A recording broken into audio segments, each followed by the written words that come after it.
नमस्कार, आप देख रहे हैं टाइम्स 18 न्यूज़ यूपी। मैं विवेक कुंसी। इस समय हम पलिया तहसील के संपूर्णा नगर में मौजूद हैं और संपूर्णा नगर थाने के अंतर्गत थाने से चंद कदमों की दूरी पर ही एक पत्रकार के परिवार पर जानलेवा हमला हुआ है और हमले के बाद जो है पत्रकार के परिवार को गंभीर चोट आई है। बताया जा रहा है कि 1 दर्जन से अधिक गाड़ियों में सवार लगभग 4 दर्जन लोग मौके पर आए और जो है पत्रकार के परिवार पर हमला किया। अभी देखिए उसी को लेकर जो है पत्रकार समेत उनका पूरा परिवार धरने पर बैठने को तैयार है। यहाँ थाने के सामने आप देखिए, थाना संपूर्णा नगर है और इसी के सामने धरने पर बैठने को तैयार हैं। देखिए मौके पर जो है पुलिस बल भी मौजूद है, हम आपको दिखाते हैं। मैं बताता हूँ पुलिस प्रकाश गौर का संदिग्ध रोल है। 8 नंबर गेट का कैमरा खराब हो गया। आलोक जी, क्या कारण है आपको यहाँ बैठना पड़ रहा है? क्या मामला है पूरा?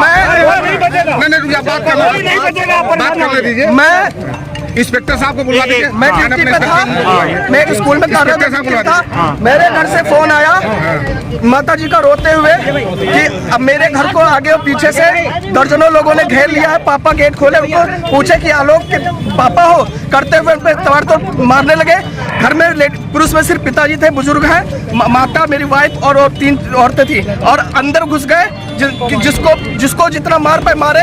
तब तक क्या कहते हैं कोई ऐसे में फिर फायरिंग किए। जब फायरिंग के बाद आस पड़ोस के लोग इकट्ठा हुए तब तक वो यहाँ से भागते मारते हुए जान से कह रहे कि जब मिलेंगे वो उनको मार के ही जाएंगे, छोड़ेंगे नहीं। करते वो निकले हैं। फिर कॉलेज में मेरे बड़े चाचा अशोक कुमार सिंह वो प्रधानाचार्य हैं, ऑन ड्यूटी थे। वो कॉलेज से परीक्षा की तैयारी करवा रहे थे, नोटिस चस्पा करवा रहे थे। वहाँ पर गेट के पास में दर्जनों, जो मुझे फोन पे आया, दर्जनों लोग असलहा लिए हुए, कट्टे लिए हुए उनको घेर लिया। लगभग 30 से 40 लोग मेरे चाचा को अकेले घेर के मार रहे थे। ओम प्रकाश गौड़ प्रधानाचार्य चेयर पे थे, उनके अन्य सहयोगी अंदर से देख रहा था लेकिन कोई बचाने नहीं आया। सिर्फ 1-2 मास्टर आए बचाने, कोई नहीं आया। इतनी कार्रवाई हुई, हमारे पड़ोसी लोग निकले तो उन्होंने हल्ला किया। जब तक हमारे कॉलोनी के लोग जुटे तब तक वो भागे। मैंने जैसे मुझे फोन आया 11:58-57 पे मैंने पुलिस को फोन किया कि सर ऐसी घटना हो गई है। पुलिस नहीं पहुंची, हमारे और लोग पहुंच गए। वो इसी मार्ग से निकले लेकिन पुलिस ने त्वरित कार्रवाई नहीं। एसडीएम साहब का मैं आभारी हूं, उन्होंने तुरंत पुलिस पहुंचा, वो आ भी गए। लेकिन ऐसो मनमोहन तिवारी वो उनकी पूरी टीम इसमें संदिग्ध भूमिका में है, क्योंकि मैं संवाददाता हूं। हो सकता है मुझसे पुरानी खुन्नस पुलिस की रही हो सकता है पुरानी खुन्नस कॉलेज की हो। ये सारी खुन्नसें आज मेरे परिवार से निकाली जा रही है। मैं जब तक जितने लोग हमारे घर में घुसे थे और जितने हमारे चाचा मम्मी को मारा है, विशाल वर्मा, ओम प्रकाश गौड़, इनकी गिरफ्तारी हो। साथ ही साथ जितने लोग आए थे लाव लश्कर के साथ, इनकी गिरफ्तारी अगर नहीं होती है, कार्रवाई नहीं होती है, सस्पेंड नहीं होता है, 307 हत्या का मुकदमा नहीं लिखा जाता है, मैं यहाँ सड़क जाम करूंगा, हटूंगा नहीं। मैं प्रशासन से निवेदन कर रहा हूँ कि तुरंत गिरफ्तारी की मांगो। और वो जो शिक्षक है विशाल वर्मा और ओम प्रकाश गौड़, उनकी भूमिका संदिग्ध है। 8 नंबर का कैमरा अभी हम लोग गए थे जो गेट पे है। बोर्ड की परीक्षा चल रही है, रूल रेगुलेशन में बोर्ड परीक्षा में कैमरा है, चाक चौबंद होनी चाहिए। वहां पर 8 नंबर को कैमरा को बताया जा रहा है कि बंद है। इस प्रकार से मेरी पूरी जो मेरा विचार है सुनियोजित ढंग से मेरे चाचा अशोक कुमार सिंह, धर्मेंद्र प्रताप सिंह, आलोक प्रताप सिंह, तीनों को जान से मारने की पूरी प्लानिंग थी। इसमें सम्मिलित जितने भी लोग हैं उन पे हत्या का मुकदमा, लूट डकैती का मुकदमा नहीं लिखा जाता है तो मैं सड़क से नहीं हटूंगा।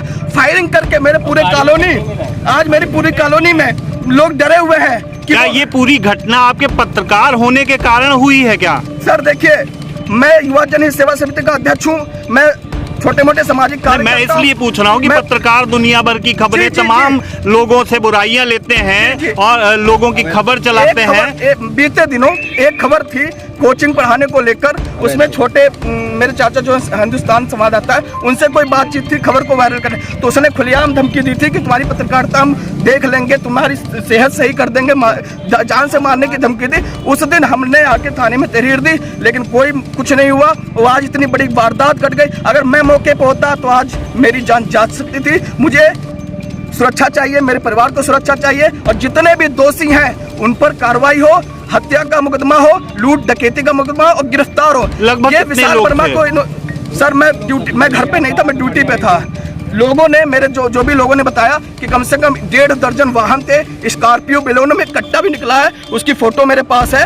2 कट्टे उनके दिखाई भी दे रहे हैं। स्कॉर्पियो पे एक प्रधान संघ अध्यक्ष निकला है। इसका मतलब कि पूरी प्लानिंग थे, जितने गुंडे ला सकते थे वो लाए हैं। और ये पहली घटना है, शर्मसार करने वाली घटना है कि थाने से 100 मीटर दूरी में इतनी बड़ी वारदात दिन दहाड़े हो जाती है। ना 112 काम कर रही है, ना पुलिस प्रशासन काम कर रहा है, और कार्य प्रशासन मुख्य दर्शक बन के चढ़ा हुआ है। और आईबी संपूर्ण नगर में दिन भर आईबी इतनी बड़ी वारदात हो गई, एक वाहन को नहीं पकड़ा गया। मैं एसडीएम साहब का पुनः आभारी हूँ, उन्होंने त्वरित कार्रवाई की, तुरंत यहाँ पहुंचे, नाकाबंदी करवाई। पलिया प्रशासन का मैं आभारी हूँ, उन्होंने कार्रवाई की। लेकिन संपूर्ण नगर प्रशासन ने मेरे से पत्रकारिता के लिए कोई खुन्नस निकाली है, इसलिए उन्होंने कार्रवाई नहीं की। मैं पूरे दावे से सोच विचार के बयान दे रहा हूँ। अब अगला स्टेप क्या होगा, क्या करने वाले हैं आप, कैसे क्या हाँ तहरीर आपने दी है अभी तहरीर देने जा रहे हैं।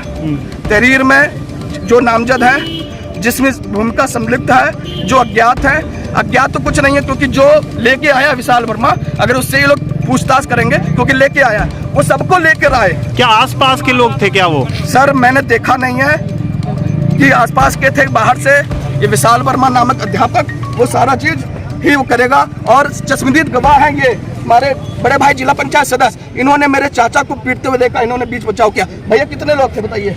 लगभग 15-20 लोग थे। 15-20 लोग एक व्यक्ति को मार रहे थे। का प्रवेश पत्र दिलाने के लिए पहुंचा था, गेट पे जैसे पहुंचा तो वो बीच में पड़े हुए थे और चारों तरफ से जो लोग उनको मार रहे थे, किसी भी बच्चे को गोली लग सकती नहीं थी, किसी भी छात्र को गोली लग सकती थी। वहाँ लोगों ने बचाने का प्रयास किया जो